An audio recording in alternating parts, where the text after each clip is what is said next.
Hey everyone, in this video I'll show you how to create an expense using Jobber. In order to do so, first off you're going to want to make sure that you are logged in at getjobber.com, and when you are, you should be met with a screen similar to this. On the left hand side you'll find a menu, and towards the bottom of that menu you'll see the section that says Expenses. We're going to go ahead and click on that. And then from here, you can see where you can add a new expense. You can either click here or you can click over here. We'll just click that and you can see how you can add a new expense. You can add the date, the name, the details, the total, reimburse to whoever is going to be set up there. And if you have a receipt, then you can upload that file as well.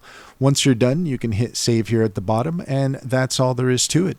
If you found this video helpful, please like and subscribe for more helpful tips.